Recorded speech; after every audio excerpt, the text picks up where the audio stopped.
Hey everyone, welcome to Easy Coding. Today we are going to discuss about part 2 of AC 900 exam. That is most important points you should remember in AC 900 exam. So let's get started. I'm planning to attend the DP 900 exam in the coming days. So I will update you regarding the exam questions and all. So I'll create a separate video for that.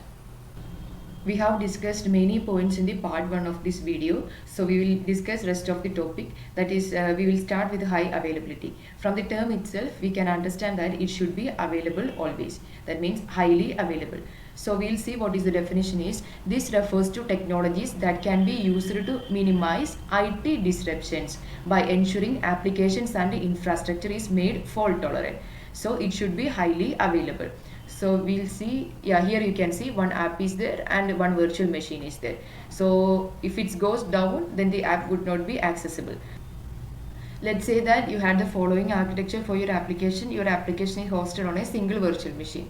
Okay, this one, our application is hosted only on single virtual machine. If anything happens to this virtual machine, that app would not be accessible. So what happens if the virtual machine goes down for any reason? Your application would not be available. Yes, right? So to make your application more redundant and more tolerant to failures, why not host your application on a collection of servers? So what we are going to do is we are going to host our application to a collection of servers, that is more than one virtual machine. So if one virtual machine goes down, then the other virtual machine will be upright, so we can access our application from the other virtual machine. That is the idea of availability. We are hosting our application in one or more virtual machine, that is more than one servers. So here you can see the application is hosted in two virtual machines. So if one is down, then the other is there. So that is the idea of high availability. Here, even if one machine were to go down, you would still have the other one available. This makes your application more tolerant to infrastructure level failures. That is, if one is down, we have other one. You can also increase the availability for your virtual machine by distributing them across availability zones and or availability set. Availability zones and availability set we have already discussed in the part 1 video. If you haven't seen that, yeah, please visit the part 1 video of the AC 900 exam. So we will move on to the next one, that is disaster recovery. So what it means. This refers to the concept of minimizing IT disruptions by recovering them to another data center that could be located hundreds to miles away from the original data center hosting your application. So we are hosting a data in one data center and we are going to host the same data in another data center. That is the disaster recovery concept. Then if one data center fails, the data will be available in the another data center, and you can see it should be located in different place, that is 100 miles away it is located. So this is an important point, this 100 miles away from the original data center hosting your application. This question is asked in my exam, that's why I said it's important one. So this refers to the concept of minimizing IT disruptions by recovering them to another data center that could be located hundreds to miles away from the original data center. So we'll see the architecture. Yeah, here you can see this is one data center and this is another data center. So this is primary region and this is secondary region. If primary region fails, we can use the secondary region. Here your application is running on virtual machines in the West US region. Here the users are accessing your application. At the same time, you might have the application hosted in another region, that is in the East US. The application might be in a shutdown state. This is only meant to be running if the primary region goes down for any reason. That is, if the primary region goes down, then only the secondary region will work. I mean, it will be up. If it goes down, then it will be up. For the rest of the time, it may be in shutdown state. I mean, the secondary region might be in the shutdown state or something. Let's say there is a disaster in the West US region, all the data centers go down. That is, if there is any failure in the primary region, then all the data center, that is in the West US, all the data centers will be go down. To minimize any disruptions to your users, the request to the application could now be directed to the application in the East US region. So now you would start the application here and make sure all requests are routed to the secondary region. The same topic, if the first primary region fails, then all the traffic will be routed to the secondary region. That is to the, in this case, to the East US. Yeah, if primary region fails, everything will be in the secondary region. User can access app from the secondary region. Next one is elasticity. Elasticity refers to the concept of how flexible your architecture can scale based on demand. For virtual machines, you can increase or decrease the size of virtual machine at any point in time. The question would be like at particular point of time the demand would be high or the traffic to the virtual machine would be high. So what method you can use, that is elasticity. Next one is cloud service model. The different cloud service models are infrastructure as a service, platform as a service, and software as a service. So we will look into first one, infrastructure as a service. This is an example of Azure Virtual Machine Service. So it's an important question. This is an example of Azure Virtual Machine Service, that is infrastructure as a service. Here we don't have to manage the underlying infrastructure, and the physical server and storage is managed from the IaaS, that is server, storage, everything is managed. You can see from the image itself, the operating system is not managed by infrastructure as a service. These things are not managed. So we will see this. This helps remove the capital expense and reduce ongoing cost. This one also you have to note. This is capex and capital expenditure. This is also an important point. The virtual machines also has an SLA. To achieve that SLA for any on-premise server would require a lot of work. Infrastructure cloud services also allow you to scale based on demand. So this is the major points is the example is Azure Virtual Machine Service, and you don't have to manage the underlying infrastructure, and the physical server and storage is managed for us, and this helps to remove capital expense and reduces ongoing cost. So let's move on to the platform as a service. An example for platform as a service is Azure SQL Database Service or the Azure Web App Service. This is an important point. For all three services, you should be familiar with the examples. And here you don't need to manage the infrastructure or even the underlying operating system and platform components, because let me show you. Yeah, operating system is handled in the platform as a service. So we don't have to worry about operating system in the platform as a service model. You can just start hosting your data or your web application. Reduces the development time. You can use an array of database technologies available in the case of Azure. All of these services use a pay-as-you-go model. This is also important. And the next one is the software as a service. The example is Microsoft Office 365. Here you don't need to manage the infrastructure or even the underlying operating system, the platform components or even the software itself. We don't have to manage anything. Let me show you. Yeah, here operating system is also managed by software as a service. Here you just start directly using the software. You can access your application data from anywhere. You don't have the headache of managing anything. And let's move on to the next one, that is cloud models. We have three cloud models, that is public cloud and the private cloud and the hybrid cloud. Public cloud means it is accessible for everyone. Private means if a company wants to use their own cloud model, then that is private. And there is hybrid. Hybrid means it's a combination of both public and private. So let's see public cloud. These are services that are offered over the public internet. It's available to anybody who wants to use them. Users then pay based on the service they use.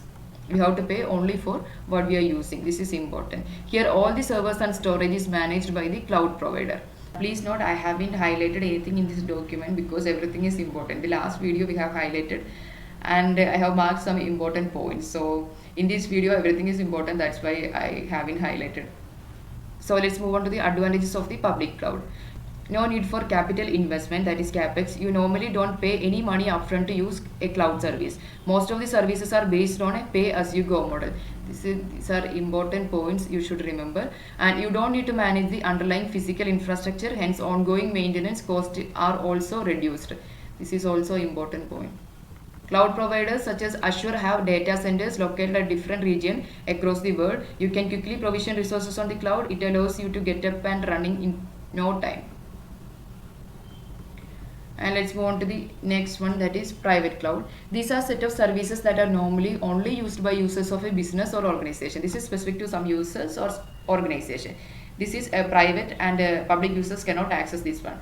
And private cloud could be hosted either on the company on-premise environment or it could be provided by a third-party service provider.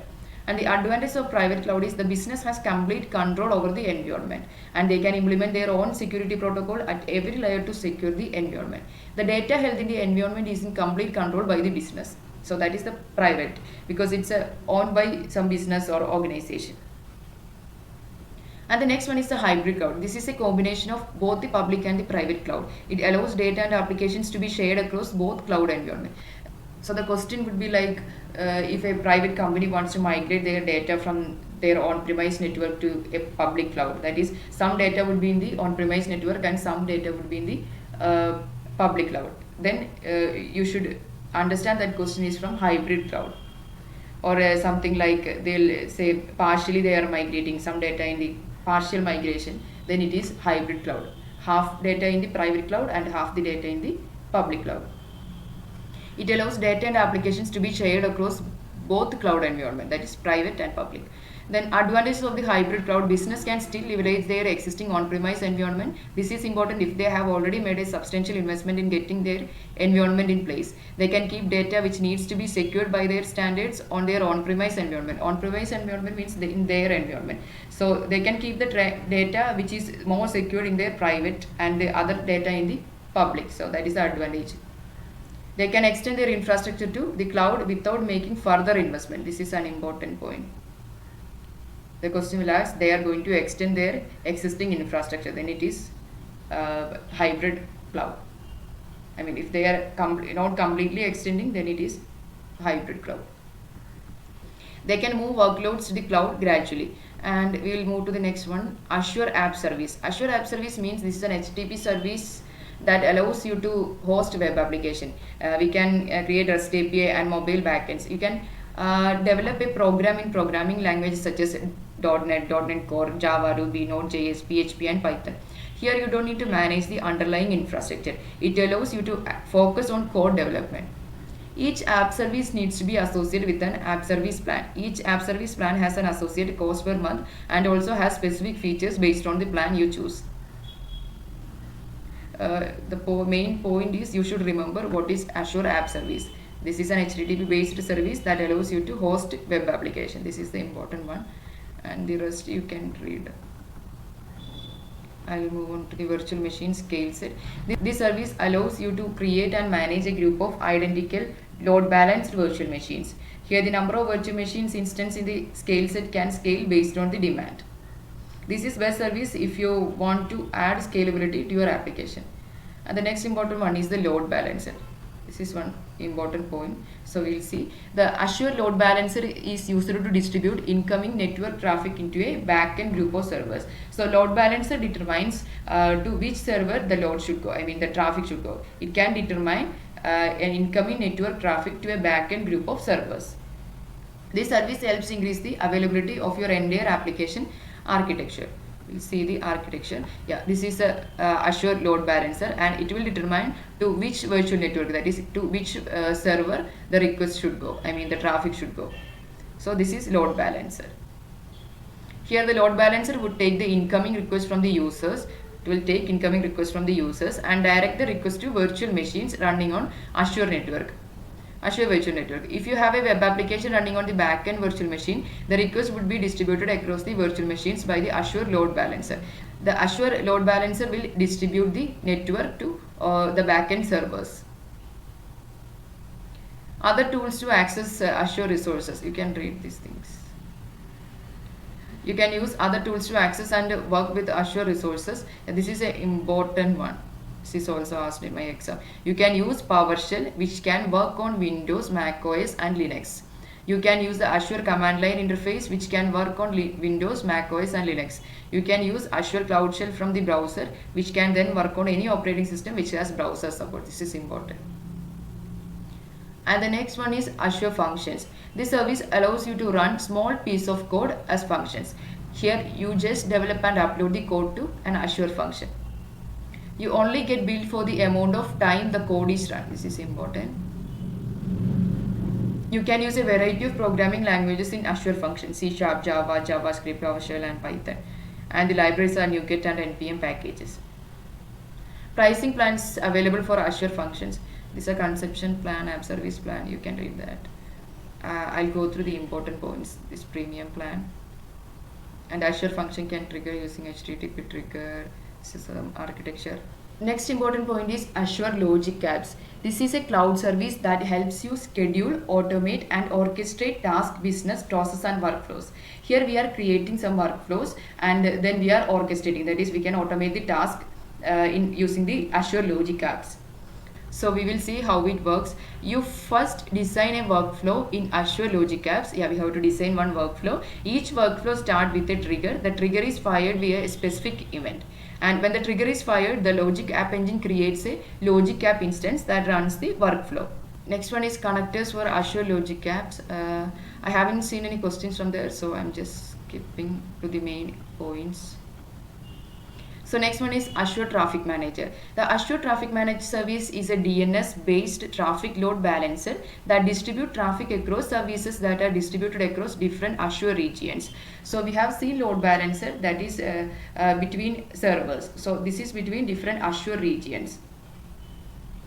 So we will see the Traffic Manager service is used to direct client requests to the most appropriate service endpoint that is based on traffic routing method and the health of the endpoints.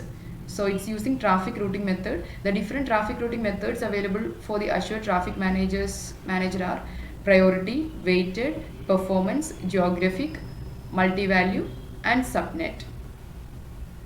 So priority means based on the priority. If the priority 1 is there, it will route the traffic to priority 1. Then only it will route the traffic to priority 2. If the priority 1 is a failed one, then it will route the traffic to priority 2. The next one is the weighted, that is based on some weightage. If there is a 50% weightage and another one is 50%, then it is an equal weightage. If one with the 75% weightage and another with the 25, it will go to the 75% weightage one. And next one is the based on the performance, that is which is the closest one endpoint based on that is latency. And geographic, that is based on the DNS geographic location. And the next one is multi-value, and next one is based on the subnet IP address. So we will see in detail. So this is the example.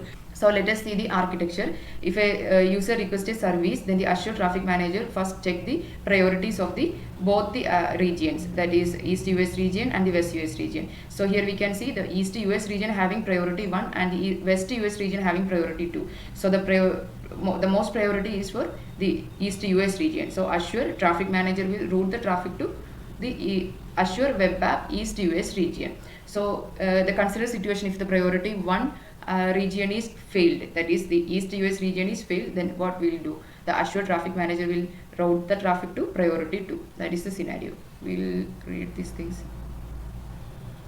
Below is an example of the priority routing method that can be used with the Azure Traffic Manager service. Here we are assuming that a company has similar web applications, both are running using the Azure Web App service. One web application is running in the East US region and the other is running in the West US region. Okay, and here we create a Traffic Manager profile and create 2 endpoints. Each endpoint points to each Azure Web App respectively. We assign a priority of 1 to the service endpoint attached to the Azure Web App running in the East US and a priority of 2 to the other endpoint, that is for West. And here users would make requests to the Traffic Manager service, and the request could be initially be directed to an Azure Web App located in the East US region, because that is priority 1, right? And we have already discussed these points. And yeah, if the priority 1 is failed, then it will route the traffic to priority 2. Now let's say there is an issue with the web application running in the East US region. Azure Traffic Manager would then understand that there is an issue with the web application running on the US region. So it would then start redirecting user request to the second endpoint, which has the priority of 2. Hence over here you are adding a higher availability to your architecture. And if you use the weighted routing method, you can actually load balance request across multiple service endpoints. Here you can see the weighted one. Here 50% and next one is also 50%. So this is equal weightage. Over here users request would be directed or load balanced across both web application running in different regions. And the next one is in the performance routing method, as shown below, users will be directed based on the least latency of the endpoint, that is closest one. For performance, this one is user is located in a place closest to East US. This is located closest to West US. So this is based on performance. And then we have a geographic routing method wherein users would be directed to an endpoint based on their geographic location. That is this one. Users is located in East US and users located in West US. So based on the geographic location, this will rule. So these are the most important points comes under part 2 of this video. So we have some other topics as well. So we will discuss part 3 in the next session. If you need this document, please send out an email to my address. I will attach my email ID in the comment section or in the description section. You can reach out to me using that email ID, or you can simply comment your mail IDs in the comment section. I will reply with all the relevant documents. If you are sending email, please comment in the comment section for faster response. So thank you so much for watching.